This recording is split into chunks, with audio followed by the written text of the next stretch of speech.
Hi, magandang umaga po sa inyong lahat. At welcome po sa aking YouTube channel at sa aming farm, no? Backyard farm. Ang backyard farm po namin ay para sa dito sa gawing ito ay para sa free range goat, at ito naman po sa gawing kanan ay free range native chicken. Yan po. Yan po ang ano po, no. Bali ang video ko po ngayong umaga ay para po sa dito po sa backyard, no. Farm tour. Bali ang nagagawa pa lang po namin ay bakuran ng buong area, no. Etong sa kabila ay ano po ito, no. Ang sukat nito ay 24 by 24 meters, no. Approximately siguro ay nasa 500 plus, no, square meters. Etong sa kabila naman mas maliit, 21 by 24 etong kabila. So yan po ang video po natin ngayong umaga na i-share ko po sa inyo, at sana po ay magustuhan nyo. Samahan nyo po ako. Andito po tayo ngayon, no, sa front gate, no. Ito ang front gate namin, at meron pang isa pang gate sa likuran, no. Ang purpose po nito kaya dalawa ang gate ay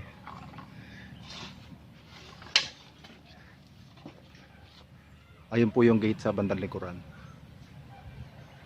Daanan po ito ng ano, no, tractor saka harvester na mga machine. Kaya ano tong gitna, kaya may daan.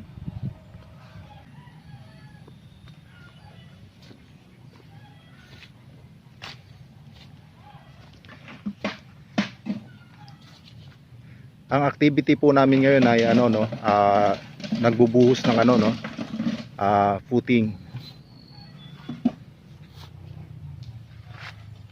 Ayan, andyan na po sila. Yung pisan ko saka si Manis. Ito po yung sa free range goat. Ano po, ano, dati natapos na pala ito. Ngayon ang nakakabit dito ay range net.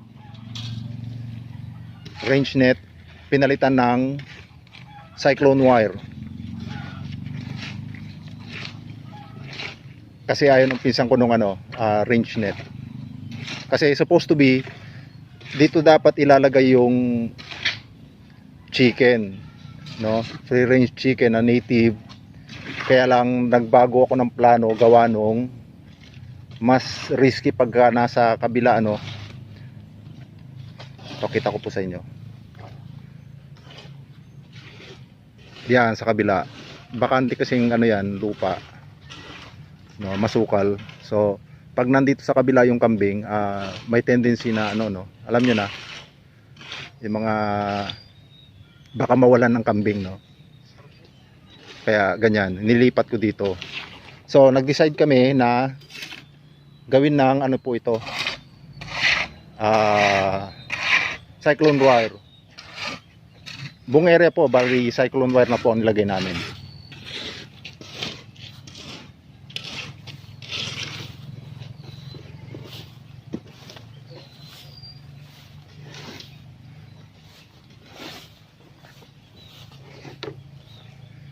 Tinaniman ko na rin po ito ng ano, no, napier grass para ano, ito po napier grass po ito.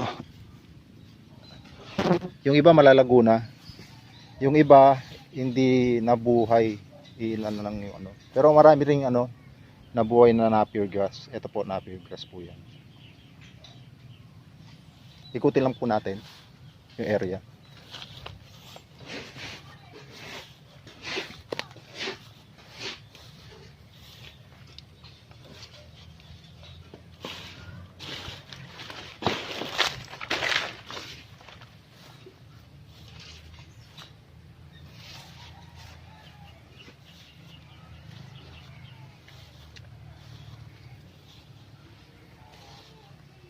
Bali, ito po ay tataniman ko po ulit itong gilid na ito ng yung mga hindi nabuhayan ng ano, yung mga tinanim kong napier grass ay papalitan ko po.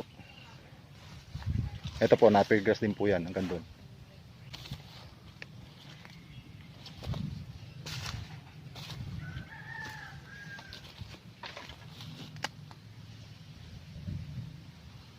Napier grass. Tapos dito po sa kabilang gilid na ito, itong diretsong ito,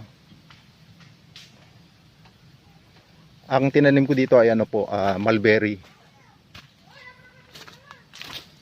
Tingnan po natin kung buhay na po yung aking mulberry.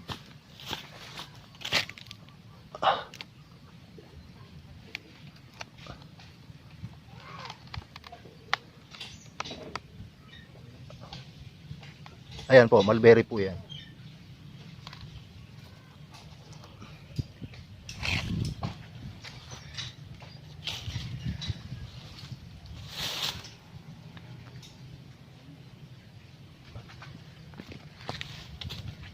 Dito po sa side na ito, ang tinanim ko dito ay mulberry, bali 10 cuttings, no.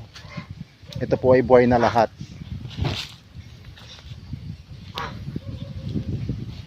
Ito po yung pinaka ano na malago.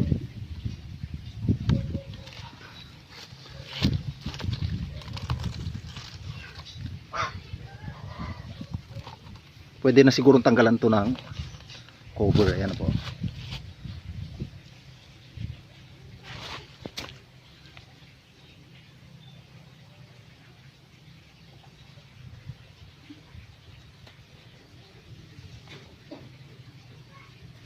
Buhay na po yung aking mulberry.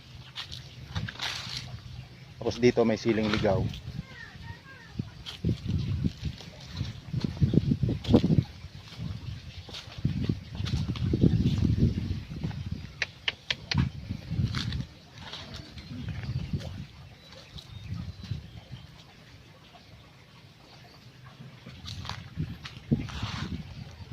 Etong hilerang ito, bali dalawa ito, hilera dito sa parting pababa, no. Kakaunti lang po yung nabuhay, ano, gawa nung nakakapasok po yung mga hayop dito dati, mga alaga ng kapitbahay. Ayan po, yung mga pabo, no. Sila po yung ano, naging cause ng ano, hindi kasi yung shoots niya, yung talbos, tinutuka nila. Kaya ganyan. Pero may nabuhay na konti po dyan. Dalawang hilera po ito na Madre de Agua.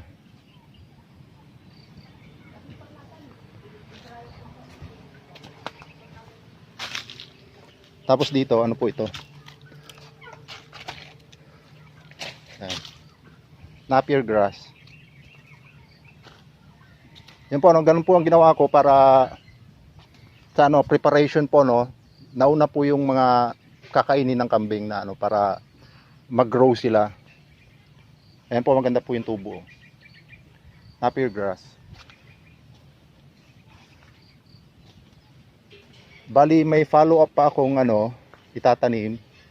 Kasi may makukuha ng kami ng red napier, no. Australian red napier or napier. Yan po.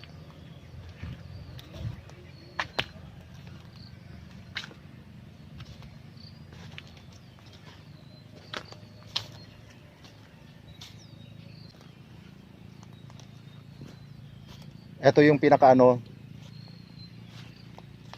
tumubo sa lahat na ano. Maganda yung tubo na ano, Madre de Agua. Ayan po, Madre de Agua. Buhay na. Saka itong andito.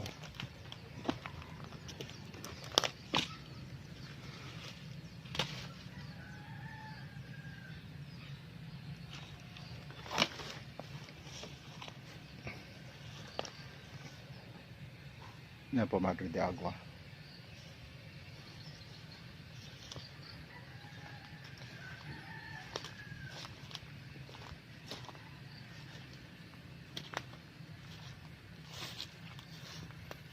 Ito yung pinakamayabong sa lahat na aming ano, napier grass. Ayan. Tuloy-tuloy po kasi yung ulan, ano. Halos isang linggo na umulan tapos nagkaroon ng bagyo. Ayan, naging maganda yung tubo nila. Ito Madre de Agua. Wala pang shoot pero ano pa, green pa yung bark niya. Ito din green pa yung bark niya pero wala pang shoots.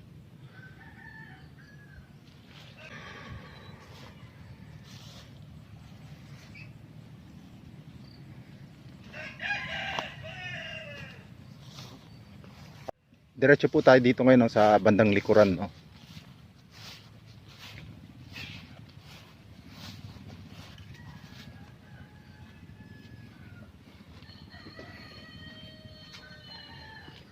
Bali may tanim po dito ngayon ano na mais. Ayan. Maganda na po ang tubo nila. Bali magiging ranging area pa rin ito ng mga kambing, no. Pag na-harvest yan, then papakawalan dito yung mga kambing. Tapos dito sa gilid na ito,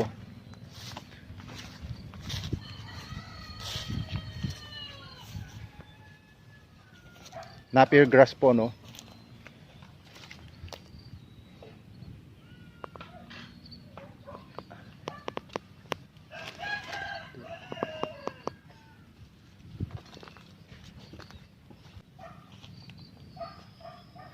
Yan, diretso po yan hanggang doon sa dulo.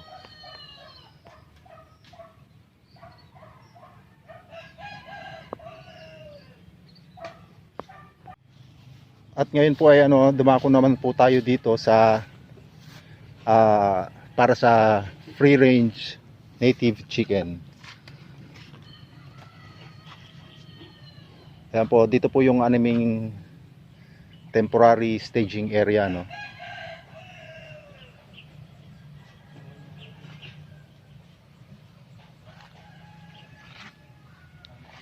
Tapos dito po sa area na ito, magtatayo kami ng housing para sa native chicken. Ang sukat na po na ano ko po ay binabala ko ay 8 by 16, ano, 8 ang lapad, 16 feet ang haba.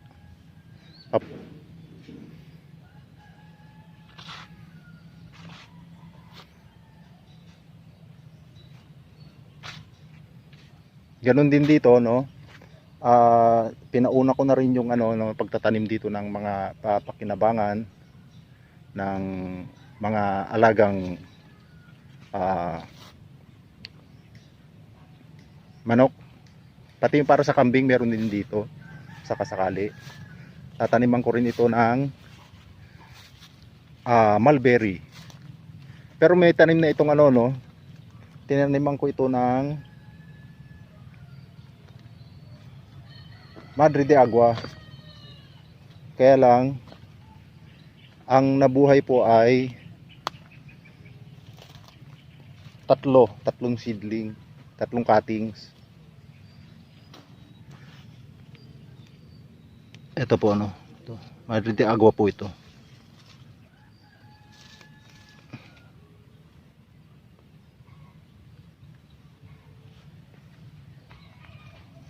Yan po ang isa sa mga pinalad na tumubo.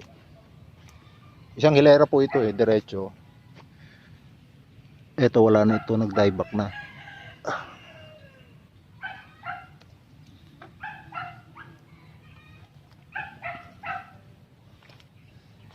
Saka ano pala, no, malunggay. Ayan yung malunggay, balikan natin. Yan po malunggay. Para sa pagkain din ng kambing. Pwede rin sa manok ano, yung dahon niyan ihahalo sa feeds tapos ipe-pellet, gagawing pellet.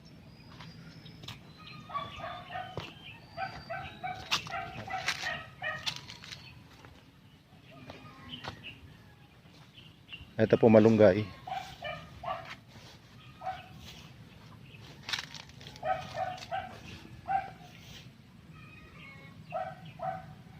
Ayan po, Madre de Agua.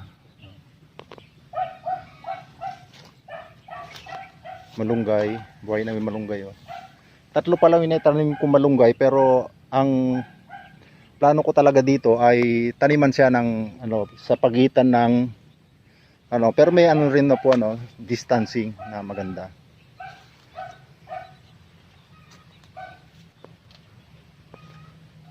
Dito po plano ko rito ilagyan ng mulberry. Itong diretsong ito.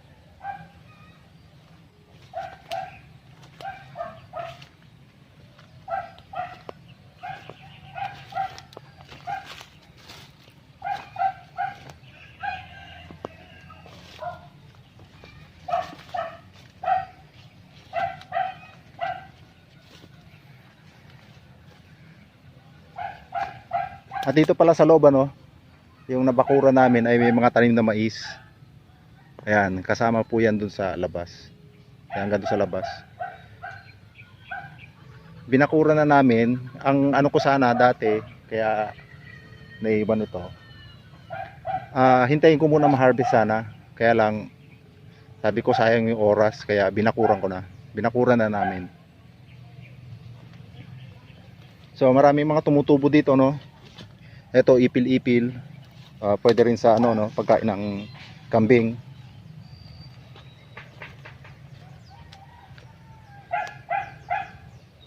Yan, diretso po yan hanggang doon. Dito po, napakita ko po sa inyo yung ano, no.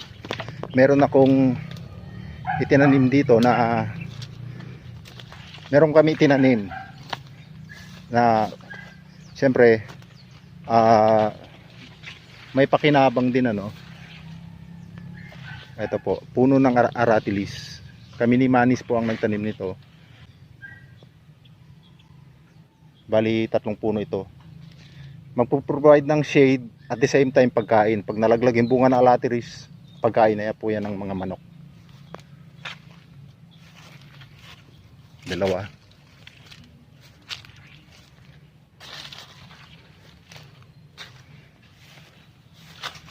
Ito po yung pangatlo. Yan. Buhay na po.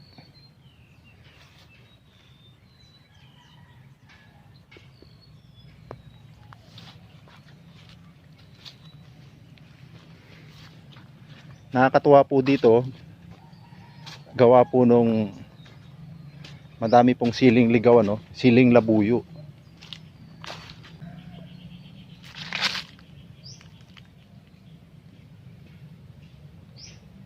Naunahan na naman ako ng mga ibon, wala na namang yung mga mapupula. Kahapon may mga namumula na eh. Ayan po, siling labuyo.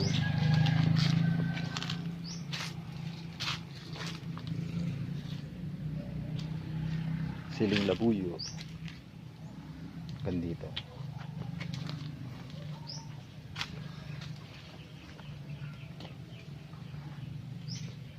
Dito po sa puno ng manggang nito, no, ganda yung shade niya, no. Bali gagawa kami ng tree house dito. Plano pa lang naman. Yan.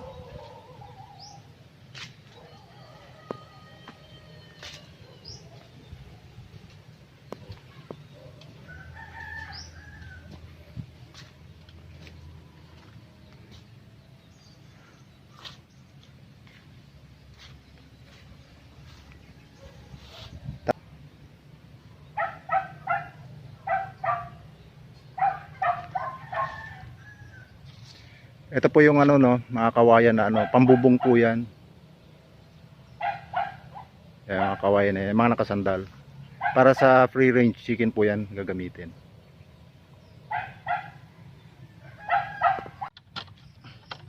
Ililipat lang namin tong forma na ginawa namin, ano. Bali ano lang ito, DIY na lang na, kasi para sa kambing lang naman, at least matibay, no. Ililipat siya dun sa mga walang forma. Bali 3 lang naman yung hindi pa nalagyan ng buhos.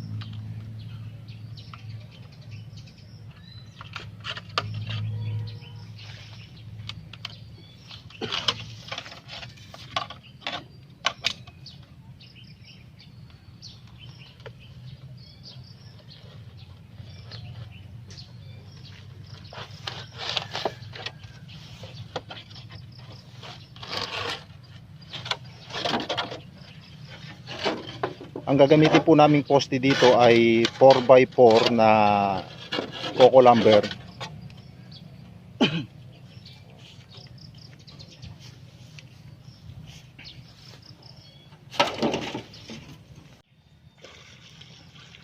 Ito po yung ano no, para sa housing ng kambing, no, para sa free range goat. Ang sukat po nito ay 20 by 20. Kwadrado siya, no. Ayan, nagkaroon na po kami ng footing para sa poste.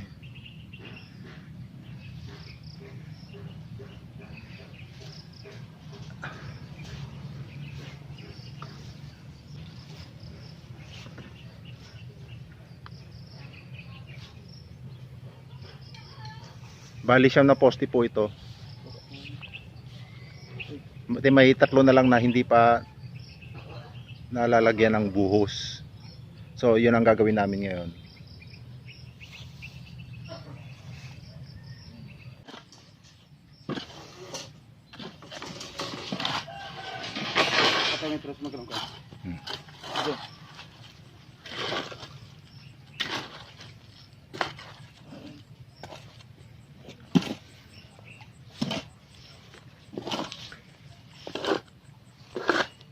Bali tatlo na lang po, no. Ito yung ano, isa, tapos dalawa, tapos nandun yung tatlo, pangatlo.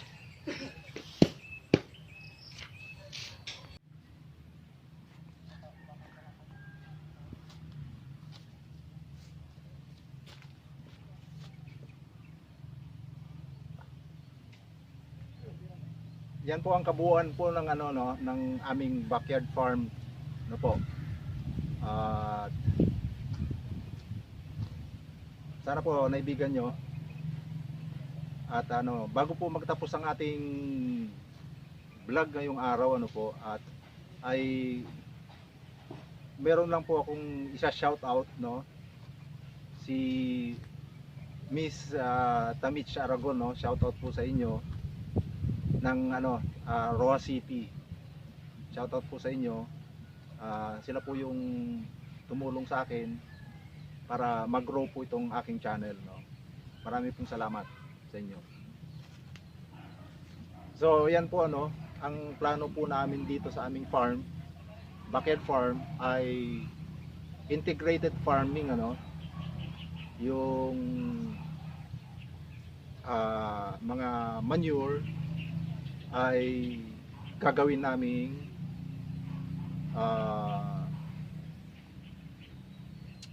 organic, no, organic fertilizer sa manure ng manok, manure ng kambing. Yan po, gagamitin po namin dito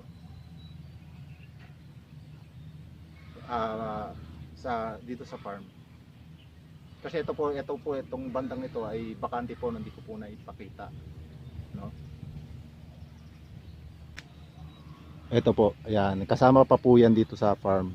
Hanggang doon sa may kawayan na yon, kasama pa po yan.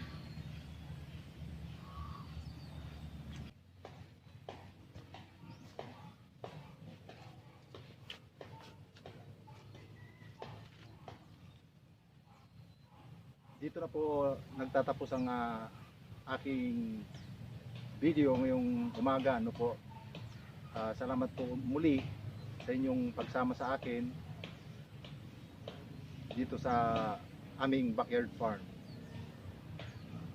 Marami pong salamat. Bye bye po.